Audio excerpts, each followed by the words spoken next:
എൻ്റെ പ്രശ്നം വെച്ചാൽ സാമ്പത്തിക പ്രശ്നമായിരുന്നു. അപ്പം ഞാൻ ഒരു വീട്ടമ്മയായ ഞാൻ കുറച്ച് സാമ്പത്തിക പ്രശ്നത്തിലകപ്പെട്ടുപോയി. അപ്പോൾ അതിൻ്റെ ഒരു പ്രശ്നമായിട്ടാണ് സാറിനെ കാണുന്നത്. എൻ്റെ വിഷയം സാമ്പത്തികമായിരുന്നു. പക്ഷേ സാറിൻ്റെ ഈ കോഴ്സ് കഴിഞ്ഞ് അതിനകത്ത് വരുമ്പോഴത്തേക്ക് അതൊരു 2 ദിവസത്തെ കോഴ്സായിരുന്നു. സ്റ്റേ ചെയ്ത് സാറ് ദീക്ഷയൊക്കെ തന്നു. അങ്ങനെയാണ് അതിലോട്ട് വന്നത്.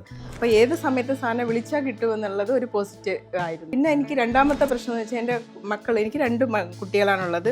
ഒരാൾ BBA കഴിഞ്ഞ് പിന്നെ ഡിപ്ലോമ ചെയ്യുന്നു, ഒരാൾ ഡിഗ്രി സെക്കൻഡ് ഇയർ ആണ്. എനിക്ക് രണ്ടാമത്തെ മകൻ എന്ന് പറഞ്ഞാൽ അവൻ എപ്പോഴും എന്തിനൊക്കെ ചെന്ന് ചാടും.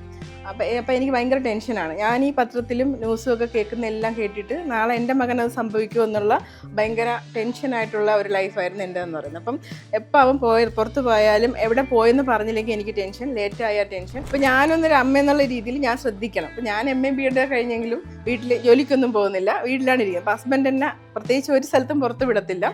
ഹസ്ബൻഡ് എന്നെ കൊണ്ടുവരും, അങ്ങനത്തെ ഒരു ഇതാണ്. പിന്നെ ഇപ്പോൾ സൺഡേസിലാണ് നമ്മൾ പുറത്ത് പോകുന്നത്. അപ്പോൾ അന്ന് ഹസ്ബൻഡിന് എന്തെങ്കിലും ഒരു ഫിസിക്കൽ ഇഷ്യൂ ഉണ്ടെങ്കിലോ അല്ലെങ്കിൽ വേറെ എന്തെങ്കിലും ഇഷ്യൂസ് ഉണ്ടെങ്കിൽ പുറത്ത് പോകാറില്ല. അപ്പോൾ അത് എന്നെ ഭയങ്കര ഫ്രസ്ട്രേറ്റഡ് ആണ്. സത്യം പറഞ്ഞാൽ ഞാൻ സാറിനെ കണ്ടുമുട്ടിയില്ലെങ്കിൽ ഞാനിപ്പോൾ ഒരു മാനസിക നില തെറ്റിയ ഒരാളായിട്ട് മാറുമായിരുന്നു. പിന്നെ നമുക്ക് കാറ്, വീട്, ഫൈനാൻസ് സ്റ്റാറ്റസ്, നമുക്ക് ബാങ്ക് ബാലൻസ് വേണം. ഇതൊക്കെയാണ് നമ്മൾ ഓരോ വ്യക്തികളും ആഗ്രഹിക്കുന്ന ഒരു കാര്യം എന്ന് പറയുന്നത്. പക്ഷേ ആക്ച്വലി അതൊന്നുമല്ല.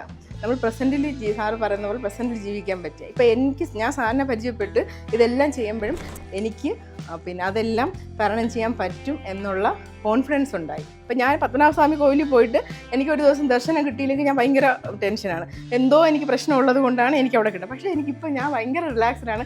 അവിടെ പോയി കഴിഞ്ഞാൽ അവിടെ ചുറ്റും നടന്ന് ചെയ്ത് അവിടെ ഇരുന്ന് ഈ ക്രിയ ചെയ്ത് കഴിഞ്ഞാൽ ഞാൻ ഭയങ്കര റിലാക്സ്ഡാണ്. വീട്ടിൽ അടിയില്ല, പ്രശ്നങ്ങളില്ല, വഴക്കില്ല.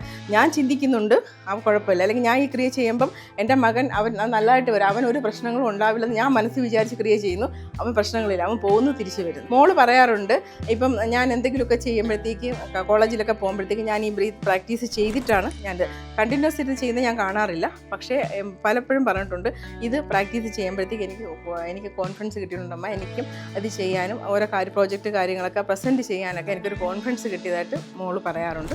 ഇപ്പം എനിക്ക് എന്താണെന്ന് വെച്ചാൽ എന്നെ പുറത്ത് അധികം വിടാറില്ല. എവിടെ പോകണം എന്ന് പറഞ്ഞാൽ ഞാൻ എവിടെയെങ്കിലും പോകാനൊക്കെ ആ സമയത്ത് സമ്മതിച്ചാലും പോകുന്ന സ്പോട്ടിൽ എൻ്റെ അടുത്ത് പറയും പോകണ്ടെന്ന് പറഞ്ഞ് എത്രയോ എൻ്റെ യാത്രകൾ ക്യാൻസൽ ചെയ്തിട്ടുണ്ട്. പക്ഷേ ഞാൻ ഒരു വിശ്വസിച്ച് ഇത് ചെയ്യുന്നുണ്ട്. പക്ഷേ ഇന്ന് രാവിലെ എൻ്റെ ഹസ്ബൻഡാണ് എന്നെ റെയിൽവേ സ്റ്റേഷനിൽ കൊണ്ടാക്കിയത്. വൈകുന്നേരം പിക്ക് ചെയ്യാനും വരും. അങ്ങനെ ഞാൻ ഭയങ്കര ഹാപ്പിയാണ്.